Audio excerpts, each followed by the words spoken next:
Здравствуйте, вы смотрите программу «Якутия в деталях». Мой доктор, с вами Иван Луцкан. Эндокринные заболевания, особенно сахарный диабет, остаются одним из главных вызовов для системы здравоохранения Якутии, да и не только, в целом мире эта проблема сейчас стоит на первом месте. Как устроена ранняя диагностика в регионах с суровым климатом и огромными расстояниями? Какие современные методы лечения помогают пациентам вести полноценную жизнь? Что делается в рамках национального проекта «Продолжительная активная жизнь» и как удается доставлять медицинскую помощь в самые отдаленные районы. Об этом и многом другом мы поговорим сегодня. У нас в гостях уже, можно сказать, постоянный гость нашей программы, заведующий региональным эндокринологическим центром Якутской республиканской клинической больницы Софья Иннокентьевна Семенова. И мы обсудим профилактику и лечение диабета, новые технологии, выездную форму и меры поддержки пожилых пациентов с эндокринными патологиями.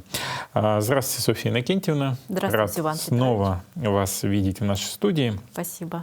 Да, давайте напомним, наверное, нашим зрителям, какие основные методы профилактики и ранней диагностики сахарного диабета применяют в республике. И вначале, наверное, все-таки какой бывает сахарный диабет, чтобы не путаться. Ну, вначале, да, добрый вечер, дорогие зрители. Спасибо, Иван Петрович, за приглашение. Хотелось бы напомнить, да, что сахарный диабет, он подразделяется на основные два типа. Это первый тип диабета, это сахарный диабет в основном дети, подростки, молодые люди, в основном до 25-30 лет. Раньше он назывался инсулинзависимый сахарный диабет, сейчас эта аббревиатура уже не используется. И большинство пациентов это, конечно, сахарный диабет второго типа.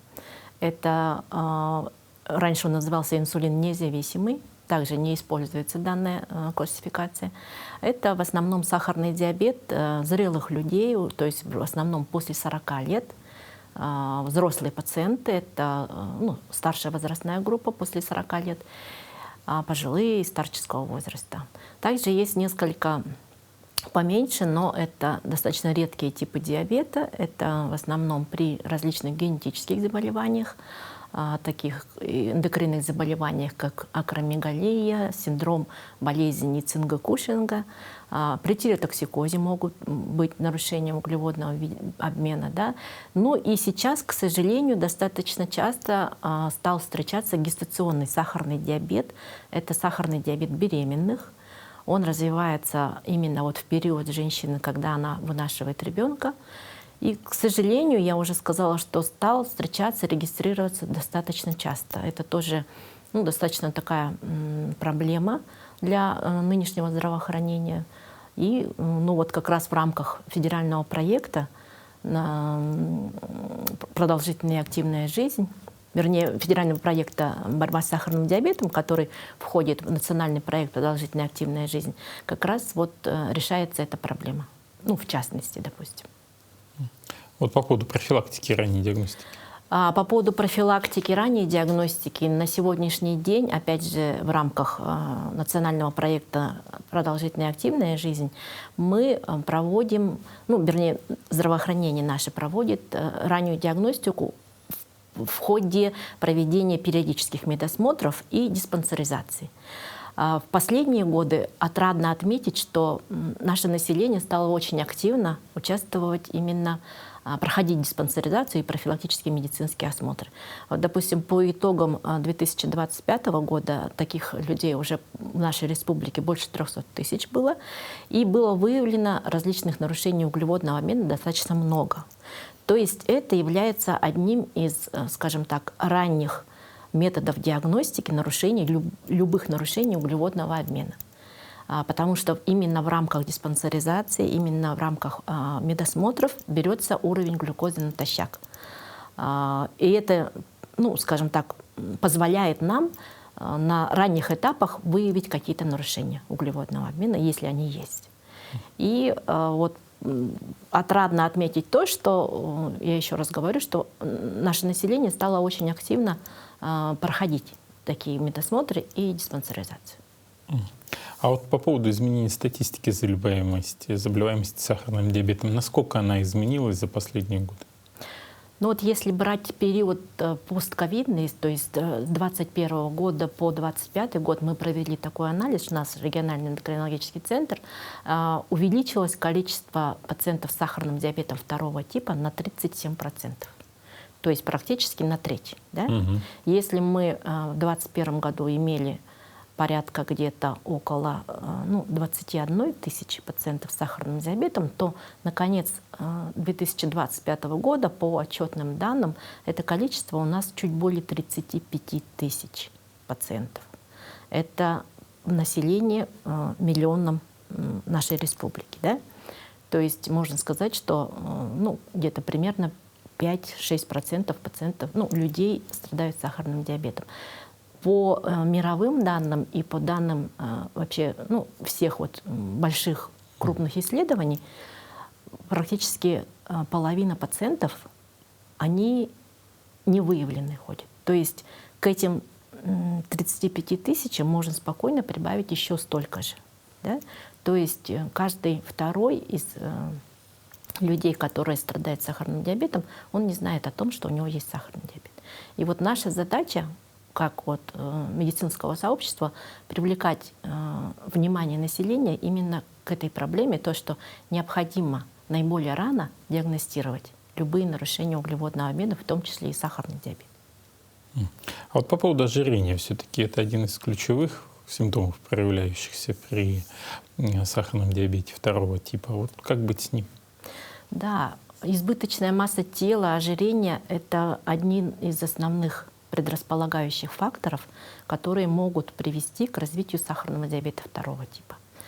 И вот по итогам, опять же, проведенных диспансеризаций, профилактических осмотров, у нас в республике более, так, сейчас вот цифру вспомню, около 315 тысяч пациентов имеют избыточный. Нет, 175 тысяч, да. 175 тысяч пациентов, которые прошли диспансеризацию, они имеют избыточный вес либо ожирение. То есть они уже входят в группу риска по развитию сахарного диабета, при этом не имея пока нарушений каких-то углеводного обмена. 175 тысяч имеют, скажем так, нерациональное питание. То есть они тоже входят в группу риска. То есть избыточный вес, ожирение, нерациональное питание, малоподвижный образ жизни — это все факторы, которые могут определять риск развития сахарного диабета второго типа. Это достаточно серьезно, и какие-то меры профилактики мы должны обязательно проработать с такими пациентами, которые входят именно в группу риска.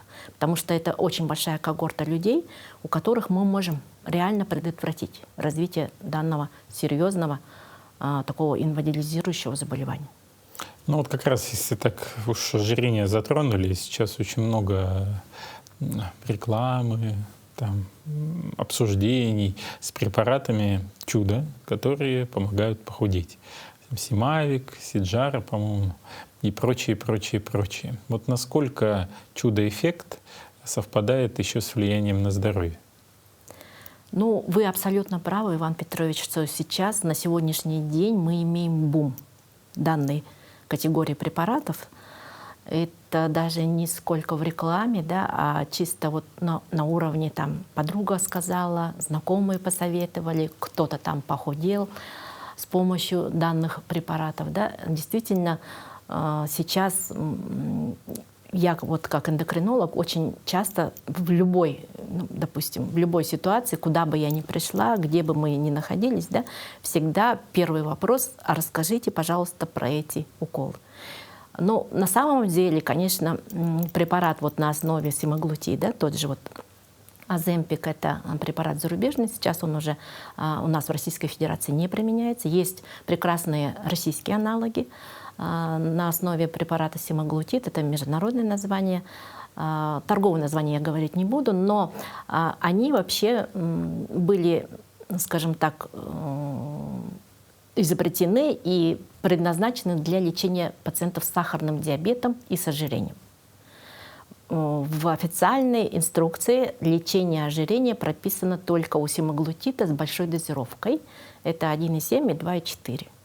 Дозировка терапевтическая 1 мг – это дозировка для лечения пациентов с сахарным диабетом 2 типа.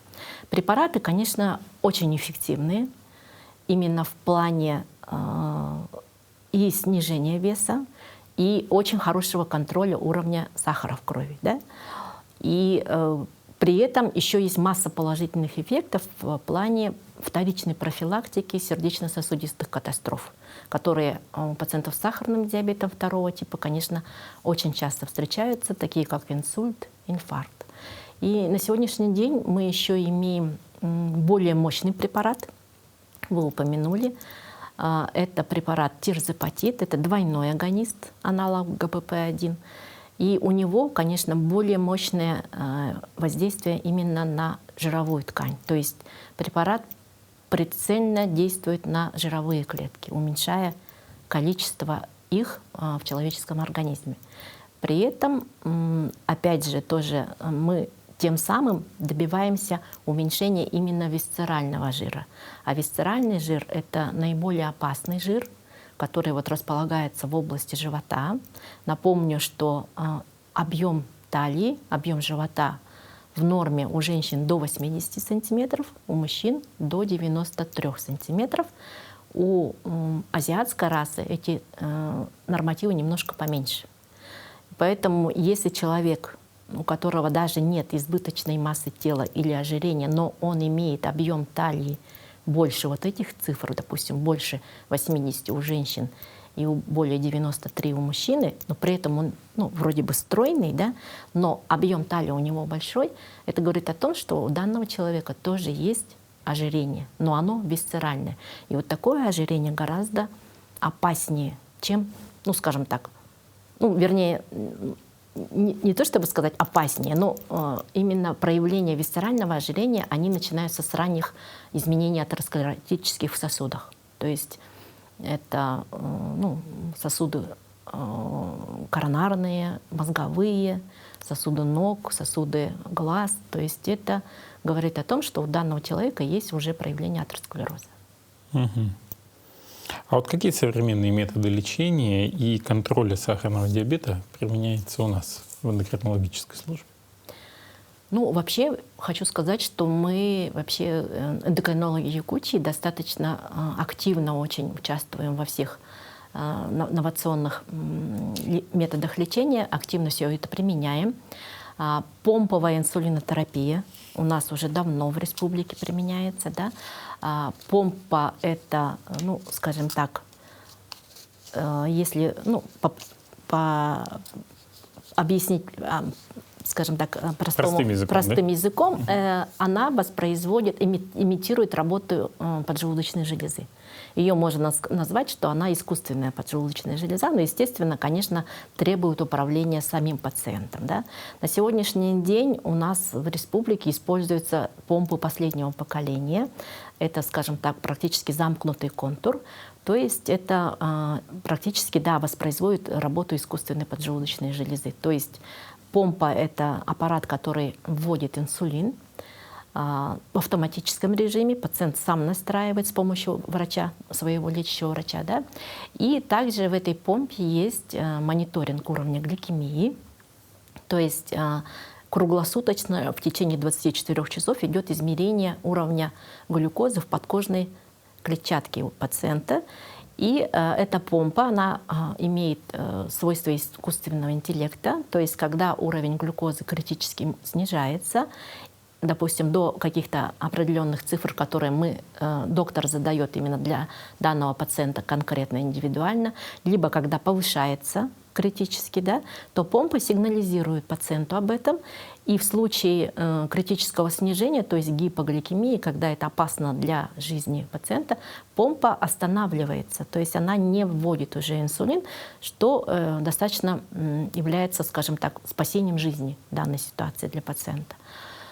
Это помповая инсулинотерапия. Помпа у нас устанавливается в нашем отделении для взрослых эндокринологическом, в нашем региональном эндокринологическом центре. И помпы для детей устанавливаются в отделении эндокринологии в республиканской больнице номер 1 Национального центра медицины имени Михаила Ефимовича Николаева. Таких пациентов у нас достаточно много. Еще какие инновационные? Ну, мы применяем современные инновационные препараты для лечения сахарного диабета. Вот, к ним относятся вот препараты семаглутида. У нас достаточно большое количество пациентов, которые получают данную группу препаратов. Они показывают очень хороший эффект. Также очень много других инновационных препаратов таблетированных. Это ингибиторы NGLT2, аналоги ГПП-1. Они достаточно такие, очень хорошая эффективность именно в плане лечения сахарного диабета. И хорошо переносятся пациентами. То есть, допустим, ингибиторы NGLT2, они уже давно используются нашими коллегами, кардиологами, нефрологами с целью защиты сердца и защиты почек. И не только при сахарном диабете. То есть это говорит о том, что эти препараты настолько безопасны, что данная группа препаратов используется даже у пациентов, у которых нет диабета, для лечения сердечной недостаточности, допустим, у кардиологов, и для лечения почечной недостаточности у нефрологов. Такие вот инновационные методы лечения у нас. Ну, если пока до лечения, диагностика. За последние годы региональный эндокринологический центр в рамках вот как раз нацпроектов хорошо оснастился. Вот что из новинок появилось на вашей базе? Да, вот в рамках федерального проекта, во-первых, наш региональный центр был создан в конце 2023 года, региональный эндокринологический центр на базе Якутской республиканской клинической больницы. Ну, это был диспансер, скажем так, поликлиническое отделение, и объединил еще отделение эндокринологии стационарное на 40 коек. И в рамках вот этого проекта федерального у нас было оснащение кабинета офтальмолога. Мы получили очень хороший оптический когерентный томограф. Это аппарат, который на таком микроуровне позволяет сделать послойное изображение сетчатки с целью наиболее ранней диагностики изменений сосудистого дна, которые достаточно серьезно могут изменить качество жизни пациентов с сахарным диабетом. Также был закуплен аппарат лазерной фотокоагуляции сетчатки, который также позволяет проводить наиболее рано пациентам с сахарным диабетом, у которых есть изменения на глазном дне, то есть осложнение такое, которое называется диабетическая ретинопатия, наиболее рано позволяет провести фотокоагуляцию, то есть предотвратить дальнейшее ухудшение сосудов сетчатки глазного дна. Также в рамках федерального проекта было проведено оснащение кабинета диабетической стопы. На сегодняшний день этот кабинет у нас в республике единственный. И в этом кабинете у нас врач-специалист именно по диабет-стопе проводит диагностику, во-первых, нет ли у данного пациента такого осложнения, как диабетическая стопа, которое является очень серьезным. Проводит также профилактику, обязательно проводит беседы с пациентами, обучает, как нужно даже вот элементарно подстригать ногти, как обрабатывать стопы. Потому что очень много наших пациентов, оказывается, не знают, что нельзя ходить босиком ни в коем случае, что нужно правильно подбирать обувь, чтобы она не терла нигде, чтобы не было никаких там внутри обуви трещин, заломов, носки какие нужно носить, как нужно правильно мыть даже ноги, протирать, обязательно межпальцевые промежутки. Это все такие вот нюансы, тонкости, которые многие пациенты с сахарным диабетом не знают, и которым их обучают именно вот наши специалисты. В кабинете диабетической стопы работает очень хороший молодой доктор у нас после ординатуры и очень квалифицированные медсестры, которые при необходимости, допустим, если есть у пациента наросты гиперкератоза на стопах, они могут провести даже обработку и очистку. А вот по поводу школ, пациентов с сахарным диабетом, вот в рамках этих школ какие еще дополнительные занятия проходят? Ну, вообще у нас в республике сейчас работает 26 школ сахарного диабета. 24 взрослых и 2 для детишек. Вот эти вот школы, это вообще является методом терапевтического лечения пациентов с сахарным диабетом. и является одним из очень хороших инструментов для того, чтобы улучшить именно комплаентность пациентов, то есть отношение пациентов к своему заболеванию. В рамках вот этих школ наши специалисты, это врачи-эндокринологи, либо еще им помогают специально обученные медсестры, они в течение вот нескольких занятий в рамках школы сахарного диабета они обучают пациентов. Вообще объясняют, что такое сахарный диабет, как правильно измерять глюкометром, даже вот такие тонкости, да, как правильно вводить инсулин, технику инъекции инсулина, формировать кожную складку, допустим, как часто нужно менять иглы, какие бывают осложнения при сахарном диабете, что такое гипогликемия, то есть когда сахар резко падает, каким образом пациенты должны действовать при гипогликемии, да, учат этому. Конечно же, основу лечения сахарного диабета составляет питание, то есть диета. Очень достаточно большое количество занятий посвящено именно питанию пациентов с сахарным диабетом, потому что серьезные трудности, конечно, существуют именно с тем, что пациенты не соблюдают правила питания, потому что просто они не знают. И вот во время этих школ им объясняют, как нужно питаться, и достаточно потом, после того, как пациент уже обучен, вообще мы фиксируем то, что у таких пациентов меньше осложнений, во-первых, и с острыми осложнениями, то есть по скорой помощи, такие пациенты уже не госпитализируются, которые были именно обучены в школе сахарного диабета. И опять же, вот этот критерий, он также является одним из ключевых показателей, который мониторируется именно вот в ходе федерального проекта «Борьба с сахарным диабетом», национального проекта «Продолжительная активная жизнь». Потому что именно показано было и в мировой, и в российской практике, что пациенты все-таки, которые обучены, они имеют меньше осложнений, по крайней мере, они не такие серьезные. А вот по поводу новых подходов и цифровых решений, которые применяются при лечении сахарного диабета, что используется в Якутии, например? Ну, мы в Якутии также используем во-первых, вот эти вот приложения, которые, приложения в смартфонах, которые могут отслеживать уровень глюкозы. То есть врач может в дистанционном режиме отслеживать показания глюкозы у пациента. И такой проект, федеральный проект, есть модернизация первичного звена здравоохранения, опять же, который входит в национальный проект «Продолжительная активная жизнь». Вот с 2025 года начато внедрение этого проекта. Там, значит, пациенты, которые страдают сахарным диабетом и сердечно-сосудистыми заболеваниями, они обеспечиваются средствами самоконтроля. Допустим, для пациентов с сахарным диабетом это глюкометры, которые имеют именно вот функцию дистанционной передачи данных. Пациенты с сердечно-сосудистыми заболеваниями — это приборы для измерения артериального давления. И вот пациенты, допустим, которые находятся в отдаленных районах, в тех районах, допустим, где нет кардиологов, нет эндокринологов, они обеспечиваются вот такими аппаратами, и показания об, допустим, уровне артериального давления или уровне гликемии, они передаются дистанционно врачу, который имеет возможность, допустим, корректировать лечение. Это достаточно очень хороший, удобный инструмент. Именно подспорье для первичного звена здравоохранения, то есть для врачей-терапевтов. Особенно в отдаленных районах, где нет узких специалистов. Я считаю, что это очень хорошее подспорье. Вот как раз вы затронули тему отдаленных районов и узких специалистов, что их там нехватка. Вот как у вас обеспечится преемственность между бригадами Республиканского центра мобильных бригад, если там в составе эндокринолог, и насколько есть постоянная потребность, чтобы эндокринолог был везде и всюду? Нужно ли это или не надо?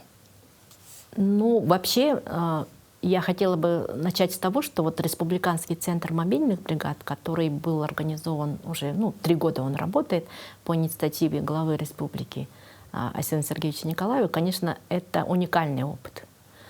И вначале даже я сама принимала участие, ездила в несколько районов Сейчас в составе бригад у нас работают 4 врача-эндокринолога. Было 6, сейчас 4. И вот эти вот бригады, они охватывают в течение года все арктические районы, то есть все 13 арктических районов, и плюс еще 21 труднодоступный населенный пункт в других районах республики. Это не касается Арктики. И об эффективности их работы говорят цифры, которые свидетельствуют о том, что эндокринолог нужен практически в каждой бригаде. Почему? Потому что вот за 2025 год, допустим, было выявлено эндокринологами 629 случаев сахарного диабета. Это говорит о том, что это достаточно хорошая эффективность, при том, что осмотрено было всего население где-то около 14 тысяч жителей, да, Арктики и труднодоступных населенных пунктов. Были выявлены в начале, вообще вот за 3 года очень редкие заболевания, такие как акромегалия, болезнь Ницинга-Кушинга. Это способен выявить только врач-эндокринолог, который знаком с данной патологией. Все-таки не каждый врач, скажем так, имеет понятие о таких редких заболеваниях. Поэтому эффективность работы нашего центра мобильных бригад, я считаю, что она очень высока. И население, они всегда с радостью встречают приезд наших мобильных бригад. И, конечно же, это огромное подспорье именно для врачей, которые работают на местах. Потому что врачи мобильных бригад, они, как правило, это мультидисциплинарная бригада, да, там есть разные специалисты, причем еще есть аппараты ультразвуковой диагностики. Также еще было внедрено эндоскопическое исследование, да, бригада эндоскопических врачей, да, ездит. Поэтому вот дистанционное потом взаимодействие с врачами на местах у нас всегда есть. Мы всегда с помощью телемедицинских консультаций, врач-врач или врач-пациент, мы всегда с ними общаемся. В том числе, допустим, наши эндокринологи, которые выезжают сразу туда на места, вот с центра мобильных бригад, они имеют возможность сразу напрямую к нам выйти. Допустим, пациенту необходима госпитализация там, достаточно срочная, допустим, да, сразу мы немедленно записываем, либо на консультацию к нам в региональный эндокринологический центр. То есть маршрутизация такая определенная существует. И прямое, конечно, взаимодействие есть. А вот по поводу перспектив развития эндокринологической службы на будущее, какие бы вы для себя определили там горизонт на 5 лет? У нас существует наш региональный проект «Новая модель эндокринологической службы». Опять же, это в рамках стратегического указа номер 176 главы республики Асена Сергеевича Николаева. И вот в рамках вот этого регпроекта у нас есть перспективы такие прописаны. Да? В 2026 году, то есть в этом году у нас планируется открытие межрегионального эндокринологического центра на базе Мирнинской ЦРБ. В 2027 году открытие межрегионального эндокринологического центра на базе Ниренгринской районной больницы. И я считаю, что это будет огромным подспорьем именно для улучшения качества лечения, улучшения качества диагностики. В рамках вот этих МЭЦов, то есть межрегиональных центров, будет кабинет эндокринолога, кабинет офтальмолога и кабинет диабет стопы. То есть вообще по нормативам у нас на наше население у нас должно быть 4 кабинета диабет стопы. На сегодняшний день мы имеем только 1 в нашем региональном центре. В 2026 году у нас будет в Мирном, в 2027 в Ниренгре. И 4-й кабинет в 2027 году мы запланировали открытие на базе республиканской больницы номер 2. То есть таким образом у нас будет законченный контур по маршрутизации пациентов с диабетом стопой.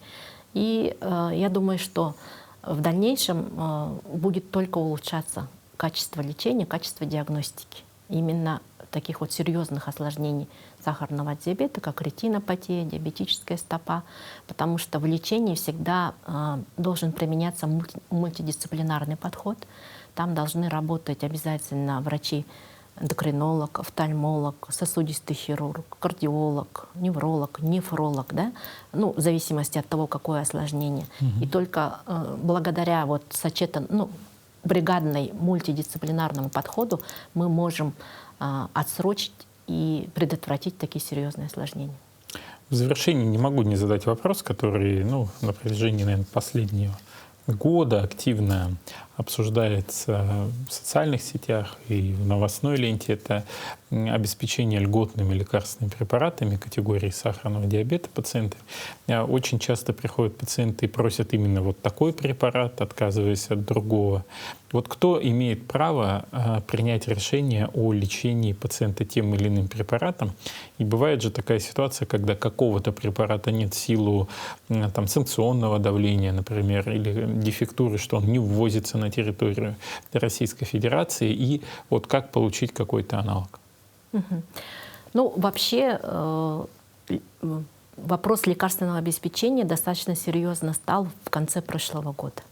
Но это было связано с определенными финансовыми затруднениями, потому что финансирование было урезано достаточно серьезно. Но Министерство здравоохранения и правительство республики очень сильно постарались выправить эту ситуацию. На сегодняшний день, вот, по крайней мере, в апреле месяце никаких уже каких-то серьезных таких проблем в отношении обеспечения лекарственными препаратами уже не стояло. Да?